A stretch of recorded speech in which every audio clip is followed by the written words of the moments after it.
Da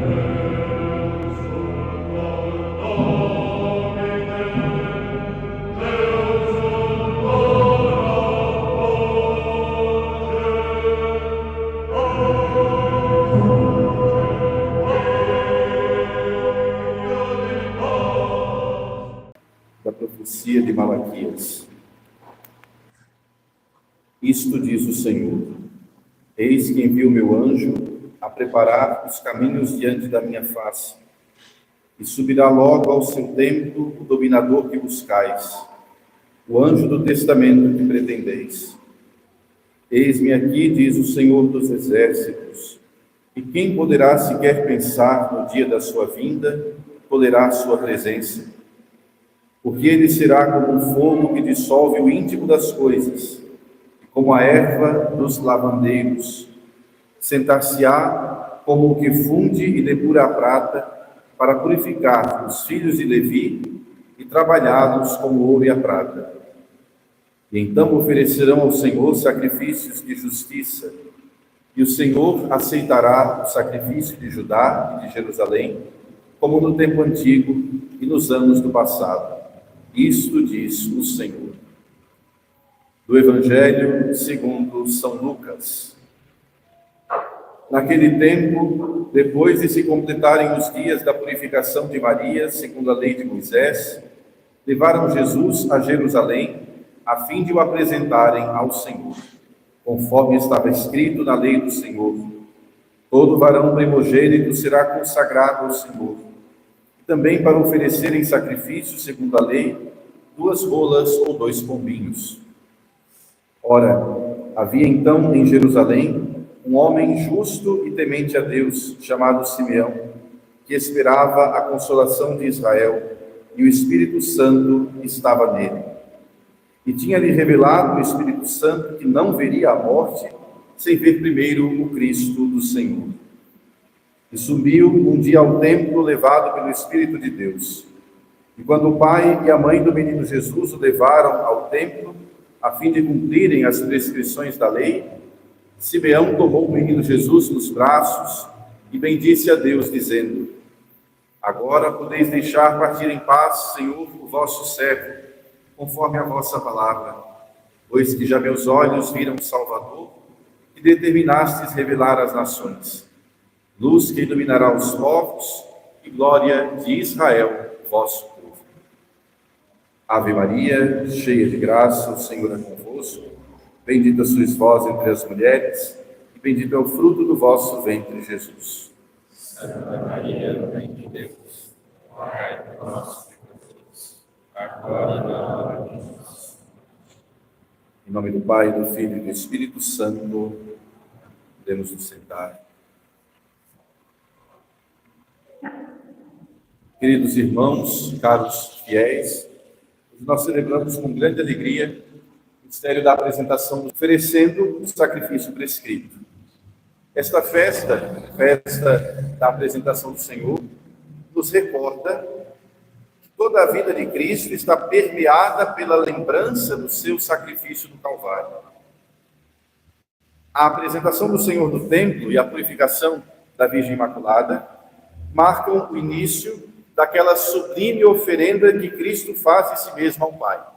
Já no início da sua vida terrestre, ele é conduzido ao templo pelos seus pais, para ser oferecido pela salvação do mundo. Meditemos, portanto, sobre o significado deste mistério e sobre as lições que dele podemos tirar para a nossa vida espiritual. A profecia que nós ouvimos, do profeta Malaquias, anuncia a chegada do Messias, afirmando especificamente que ele deverá ir ao templo. Eis que envio o meu anjo, e ele há de preparar o caminho para mim. Logo chegará ao seu templo o dominador que tentais encontrar, e o anjo do testamento que desejais. Não se trata de uma palavra qualquer, mas da reafirmação profética da missão do Filho de Deus, o primogênito de Deus.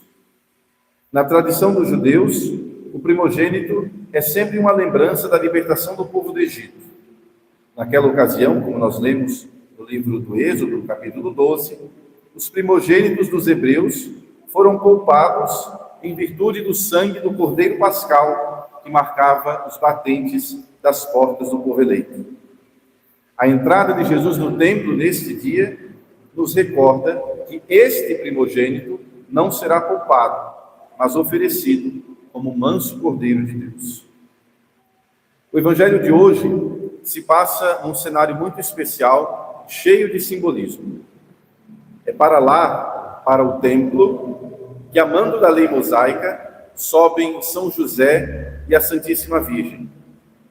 Maria leva nos seus braços virginais o divino Cordeirinho, que ela, depositando nos braços de Simeão, entrega a Deus como uma vítima pura. Aquele edifício majestoso, o templo, lugar de habitação de Deus na terra, epicentro de toda a espiritualidade judaica, já não era o mesmo dos tempos do rei Salomão. Quase 600 anos antes da entrada de Cristo por aqueles frontões, o lugar sagrado havia sido arrasado quando Jerusalém foi tomada e seus habitantes exilados na Babilônia. Há um salmo muito bonito ligado a esta festa, o Salmo 23, que chama o templo a exultar e acolher o Rei da Glória que hoje atravessa os seus umbrais. A exultação das pedras veneráveis do templo, simbolizada no Salmo, pelo abrir-se das portas sagradas, reflete a grandeza da oferta que ali é realizada.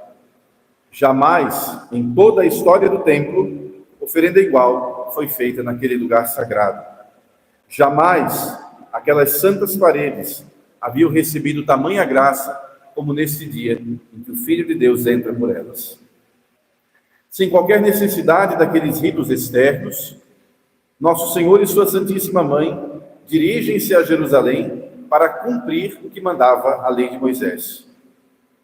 Ambos nos dão, neste momento, uma admirável lição de humildade, de inteira submissão à vontade de Deus e à ordem legitimamente estabelecida.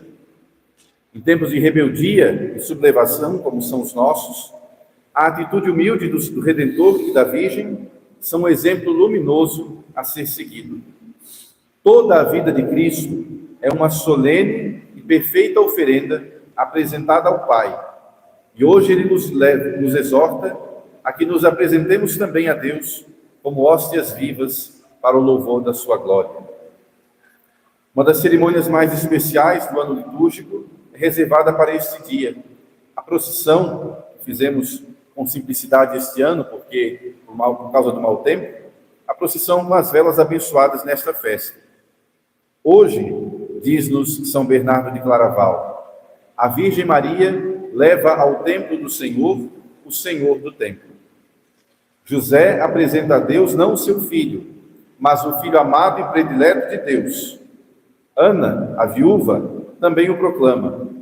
Eles celebram a primeira procissão, e depois teria sua continuação em todos os cantos da terra, por todas as nações. Com efeito, a procissão da Candelária nos recorda que devemos realizar uma oferenda espiritual todos os dias.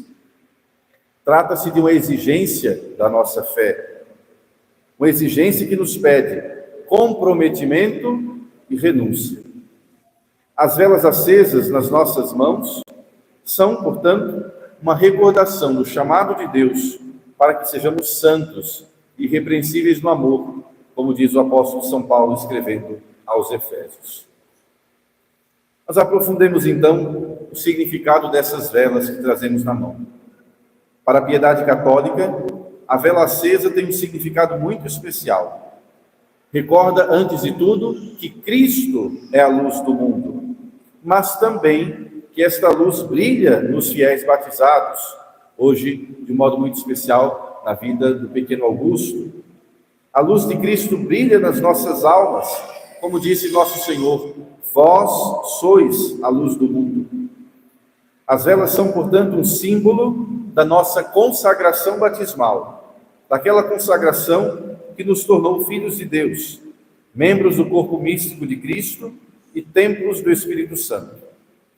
O batismo fez de nós luzes enviadas pelo mundo, para que dissipemos as trevas do pecado e do mal com os auxílios sobrenaturais da graça divina.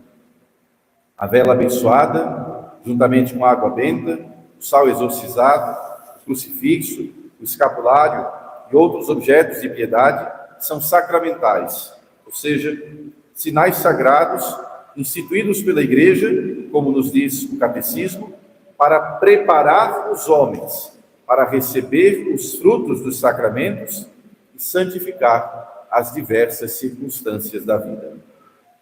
Alguns sacramentais, entre eles a vela benta, são conhecidos pelo seu poder contra as tentações do demônio, sendo altamente recomendável a sua presença nas casas dos fiéis. Caros irmãos e irmãs, antes nós éramos trevas, mas agora nós somos luz no Senhor. A festa da purificação de Maria, festa da Candelária, festa da apresentação do Senhor, com seu forte componente mariano, nos ensina a oferecer a Deus a nossa vida como sacrifício de louvor. Peçamos a Maria Santíssima, a quem veneramos hoje, com o bonito título de Senhora da Luz, que interceda por nós ao seu divino Filho, suplicando a graça de compreendermos que da oblação da nossa vida neste mundo depende a nossa felicidade no mundo que há de vir.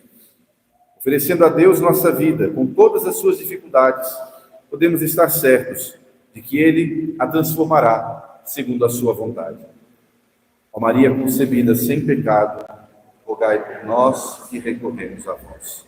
Em nome do Pai, do Filho e do Espírito Santo. Amém.